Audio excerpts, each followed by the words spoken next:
अस्सलामुअलैकुम दोस्तों आज की वीडियो देखने के बाद आप कोई भी बहाना नहीं बनाएंगे कि हमारे पास पैसे नहीं हैं। मैं बिज़नेस कैसे स्टार्ट करूं? तो दोस्तों इस बिज़नेस को आप कर सकते हैं और बहुत ही कम पैसों में कर सकते हैं। तो दोस्तों आज मैं आपको जिस बिज़नेस के बारे में बताऊंगी बड़ी ही डिटेल से मैं आप लोगों के साथ शेयर करूंगी। आपने इस वीडियो को स्टार्टिंग से लेकर एंड तक देखना है, वीडियो को स्किप नहीं करना और वीडियो को पूरा देखने से पहले मेरे चैनल को सब्सक्राइब कर लें, साथ लगे बेल के बटन को प्रेस कर लें ताकि हमारी आने वाली न्यू वीडियो का नोटिफिकेशन आपको मिलता रहे। दोस्तों मैं आपको ये नहीं कहूंगी कि आप बहुत बड़ी मशीन लगा लें या बहुत बड़ी पैकिंग मशीन खरीद लें और ना ही किसी बड़ी इन्वेस्टमेंट के बारे में कहूंगी। हमारा जो आज का बिजनेस आइडिया है वो बहुत ही कम इन्वेस्टमेंट से शुरू होने वाला बिजनेस आइडिया है। तो दोस्तों इस बिजनेस को आप कर सकते हैं और बहुत ही कम पैसों में कर सकते हैं और मैं तो कहूंगी आप थोड़े पैसे लगाकर इस बिजनेस को स्टार्ट कर सकते हैं।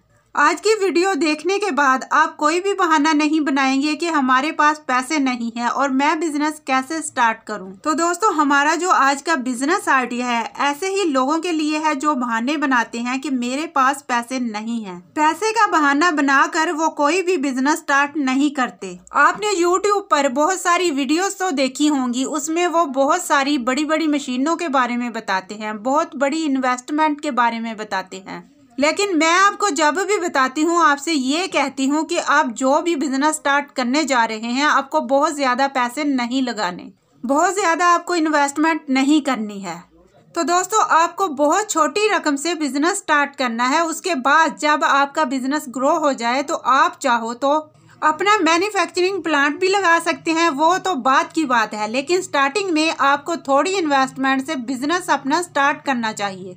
कोई बहुत ज्यादा रकम आपको नहीं लगानी है। दोस्तों बिजनेस इस तरह से स्टार्ट नहीं किया जा सकता। बिजनेस की आप थोड़ी सी स्ट्रेटजी समझो, थोड़ी सी गहराई समझो। दोस्तों अगर आप आइसक्रीम के बिजनेस के बारे में सोच रहे हैं तो ये 3 तरीके से हो सकता है। आज मैं आपको आइसक्रीम के बिजनेस के बारे में पूरी जानकारी दूंगी जिससे आप आसानी से बिजनेस कर सकते हैं। अगर आपके पास कम पैसे हैं तो आप कैसे बिजनेस कर सकते हैं, अगर थोड़ी ज्यादा है, मिडिल क्लास है, तो भी आप इस बिजनेस को कैसे कर सकते हैं, और अगर थोड़ा हाई है तो इस बिजनेस को आप कैसे अडॉप्ट कर सकते हैं। दूसरी चीज ये सीजनल बिजनेस है, लेकिन साथ में जैसे गर्मियों में ही ज्यादा चलता है लेकिन अब सर्दियों में भी इसको ज्यादा लोग लाइक करते हैं। ये बिजनेस शादियों में बहुत अच्छा चलता है क्योंकि शादियों में ये बिजनेस बहुत अच्छा प्रॉफिट दे जाता है।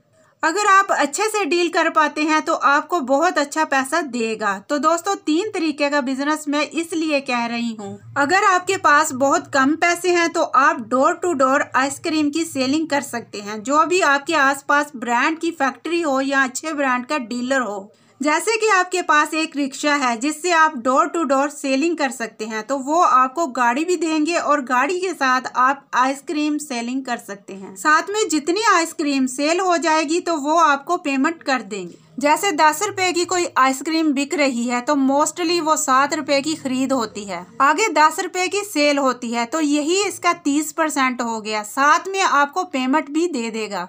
अगर आपने ठीक से उसे अपनी जान पहचान बताई तो वो आपसे मुतमिन हो गया तो आपको वो गाड़ी भी आसानी के साथ दे देगा। वरना आपको कोई सिक्योरिटी मनी जमा करवानी होगी। अगर आपकी किसी तरह की भी कोई जान पहचान नहीं है तो आपको उसके लिए सिक्योरिटी मनी भी जमा करवाना पड़ेगी उस ओनर के पास। लेकिन मोस्टली आप कोशिश करें कि कहीं से आपकी जान पहचान निकल आए या आपकी कोई आईडी दे के कोई काम बन जाए। तो दोस्तों ये बहुत अच्छा बिजनेस है, आसानी से किया जा सकता है। दूसरा स्टेप ये है कि कई सारे ब्रांड हैं, तो दोस्तों आप इनसे डीलरशिप ले सकते हैं। आप जिस भी ब्रांड में जाना चाहते हैं तो उसी वेबसाइट पर जाएं, तो वहां आप अपनी बात कह सकते हैं, अपना फ़ोन नंबर भी दे सकते हैं। अगर आपको वहां से उनका फ़ोन नंबर मिलता है तो आप उनसे बात करके जो डीलर को देखते हैं तो उनका फ़ोन नंबर वो पर्सन को दे देगा। अगर आप फ्रेंचाइज लेते हैं तो ये एक बहुत अच्छा ऑफर है। तो देखिए, एक तो आइसक्रीम डोर टू डोर बिकती है, उसमें ऑफर अच्छा हो, या आप डीलर सप्लायर हैं। दूसरी चीज शॉपकीपर रख सकते हैं, उसमें बहुत अच्छी अर्निंग है। और तीसरी चीज ये है कि जब मैरिज होती है तो ये मैरिज की 3 तरीके की कैटेगरी होती है। एक तो हाई क्लास होती है, एक थोड़ा सा मिडिल होती है और एक लोअर होती है। तो लोअर में कोई भी आइसक्रीम चल सकती है, लेकिन हाई क्लास और मिडिल क्लास में मोस्टली लोग ये पसंद करते हैं कि वो किसी ब्रांड की अपने यहाँ आइसक्रीम चलाएं। ये जो आपने ब्रांड की फ्रेंचाइज ले रखी है, ब्रांड के डीलर से ले रखी है, तो इसमें फायदा ये होता है तो वो आपकी ब्रांड के नाम से आइसक्रीम बिकती है, क्योंकि उसमें लोगों को क्वालिटी के हिसाब से कोई कंप्रोमाइज नहीं दिखता। तो इस तरह अगर आप डीलरशिप लेते हो तो बहुत अच्छा है। तीसरा स्टेप आइसक्रीम में होता है मैन्युफैक्चरिंग। अगर आप अच्छे से बेचना सीख जाते हो, अगर आप अच्छे से बेच सकते हो तो फिर ही इस बिजनेस को करें, वरना आपको बिजनेस में नुकसान उठाना पड़ेगा। इस कारोबार को करने के लिए आपको किसी भी किस्म की बड़ी दुकान, गोदाम या स्टोर की जरूरत नहीं पड़ेगी। आप इस कारोबार को बगैर तालीम के कर सकेंगे, बगैर तजर्बा के कर सकेंगे। इस बिजनेस को स्टूडेंट्स, पार्ट टाइम या फिर फुल टाइम काम करने वाले लोग बहुत अच्छे तरीके के साथ कर सकते हैं और इस कारोबार से महाना 1 लाख रुपए या इससे जायद बासानी इनकम जनरेट कर सकते हैं। तो दोस्तों, इस बिजनेस में प्रॉफिट मार्जिन भी ज्यादा है। आप इस कारोबार को कहीं पर भी शुरू कर सकते हैं।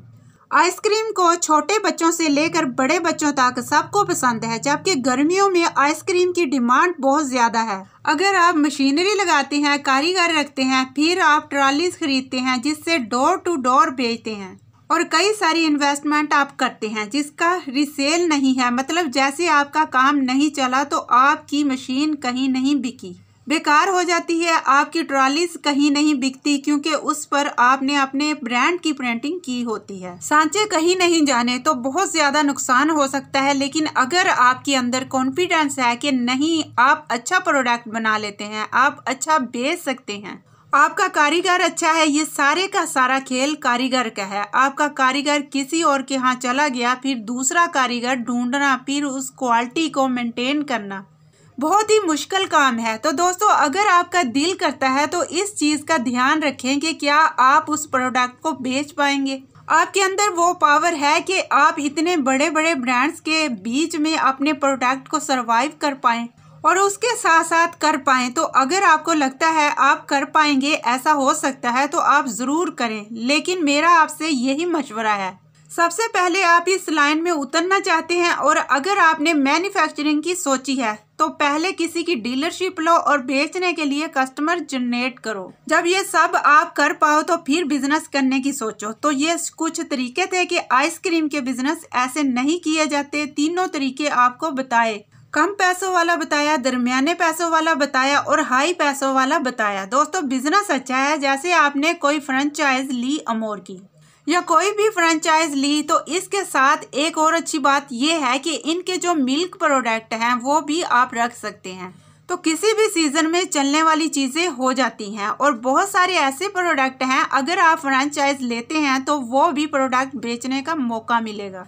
अब ऐसा भी नहीं है कि गर्मियों में बहुत अच्छा प्रॉफिट होगा और सर्दियों में परेशान होना पड़े, ऐसा बिल्कुल भी नहीं है। तो मैंने आपको इस बिजनेस के बारे में मोटा मोटा बताया है। अगर आपको लगता है कि मैं इस वीडियो में कुछ कवर नहीं कर पाई हूँ तो आप जरूर बताएं।